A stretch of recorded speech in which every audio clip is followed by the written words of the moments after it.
8월 9일 아침입니다. 오늘 함께 나눌 말씀은 레위기 22장 18절에서 20절입니다. 아론과 그의 아들들과 이스라엘 온 족속에게 말하여 이르라. 이스라엘 자손이나 그 중에 거류하는 자가 서원 제물이나 자원 예물로 번제와 더불어 여호와께 예물로 드리려거든 기쁘게 받으심이 되도록 소나 양이나 염소의 흠 없는 수컷으로 드릴지니 흠 있는 것은 무엇이나 너희가 드리지 말아야 할 것은 그것이 기쁘게 받으심이 되지 못할 것임이라. 아멘. 레위기는 우리에게 거룩함에 대해서 거듭거듭 이야기하고 있습니다. 거룩함은 그 무엇과도 비교할 수 없는 하나님의 존재와 성품입니다. 그렇기에 하나님만이 거룩하실 수 있습니다. 그런데 하나님은 하나님을 따르는 자들에게 거룩함으로의 초대장을 보내셨습니다. 인생들은 거룩함에 감히 이를 수 없지만 하나님이 우리를 거룩하게 하시기 때문에 우리는 거룩해질 수 있습니다. 하지만 사람은 반복적인 것에 익숙해지고 시간이 흐르면 기억이 흐려집니다. 하나님의 위엄과 능력을 경험하고도 하나님을 끊임없이 시험했던 시간이 이스라엘의 광야에서의 시간이었습니다. 하나님의 임재가 너무나도 두려워서 직접 말씀하시지 말아달라고 간청하다가도 금세 금송아지를 만들 수 있는 것이 인생들의 모습입니다. 그렇기에 거룩은 훈련되어야 합니다. 거룩은 반복되어야 합니다. 하나님의 거룩함에 경외심을 가져야만 합니다. 오늘 본문은 하나님의 침해당할 수 없는 거룩에 대해서 이야기하고 있습니다. 본문은 성물을 먹을 수 있는 사람과 먹을 수 없는 사람에 대해서 이야기하고 있습니다. 하나님은 생명을 사랑하고 지키시는 분입니다. 가난한 자들과 약한 자들을 먹이시고 입히시는 분입니다. 그러나 하나님께 바쳐진 거룩한 제물을 아무나 함부로 먹을 수는 없었습니다. 부지 중에 잘못하여 그 성물을 먹었을 때는 반드시 그것을 다시 갚아야 합니다. 이렇게 하는 것은 하나님의 거룩함이 완전하고 온전한 것이기 때문입니다. 우리는 거룩함에 대해서 민감한 감정을 가지고 있어야 합니다. 이어서 하나님께 바쳐지는 제물에 대해서 이야기하고 있습니다. 하나님께 바쳐지는 제물은 흠 없는 수컷이어야 합니다.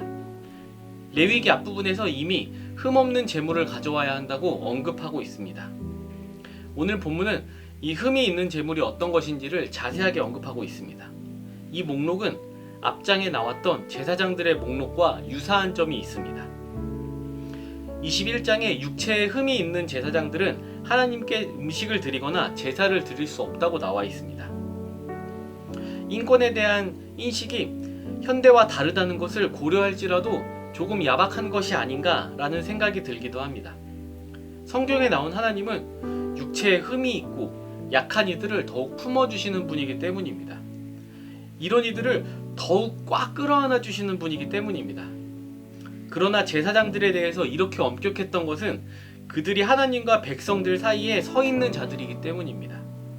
하나님의 거룩, 하나님의 온전함에 대해서 끊임없이 생각하게 하고 끊임없이 되새기게 하도록 하기 위해서입니다.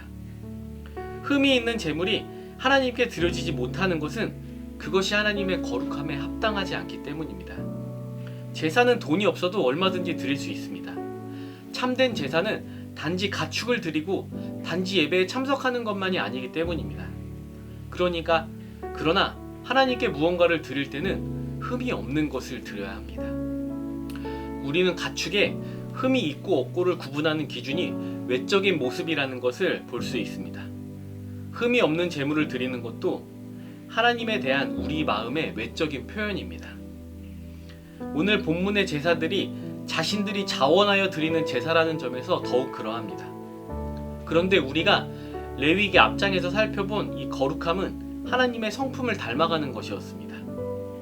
거룩함은 하나님을 사랑하듯이 이웃에게 사랑을 실천하는 것이었습니다. 그렇다면 이런 외적인 표현을 하는 것이 중요한 일일까요? 외적인 표현과 내적인 것 사이의 관계는 상당히 오묘합니다. 마음이 없어도 얼마든지 헌금할 수 있습니다. 기업들에서는 이웃 사랑이 아닌 다양한 이유들로 기부를 하곤 합니다. 외적인 표현을 한 것만 가지고 그 사람의 내면을 알 수 없다는 말입니다. 저의 어렸을 때의 기억입니다. 부모님이 저에게 옷을 사주시면 이런 말씀을 하시곤 했습니다. 이 옷은 주일에 처음 입고 나가자. 헌금을 주실 때도 가지고 있던 지폐들 중에 가장 깨끗한 것을 주셨습니다. 저는 그때 돈이 이렇게 깨끗하고 빳빳했구나 라고 생각했습니다. 저의 부모님의 행동이 그분들의 신앙을 100% 보증해 주는 것은 아닙니다.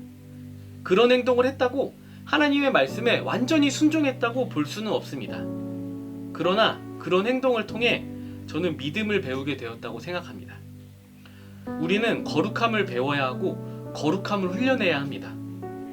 우리의 마음이 있는 곳에 우리의 행동이 함께 해야 합니다. 32절의 말씀입니다.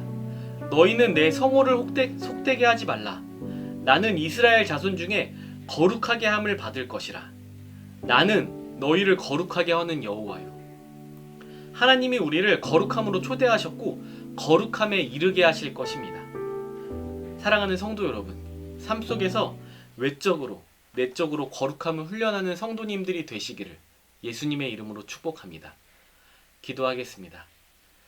하늘에 계신 우리 아버지여, 이름이 거룩히 여김을 받으시오며 나라가 임하시오며 뜻이 하늘에서 이루어진 것 같이 땅에서도 이루어지이다.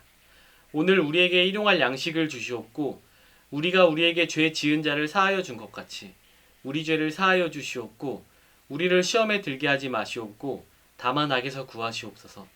나라와 권세와 영광이 아버지께 영원히 있사옵나이다. 아멘.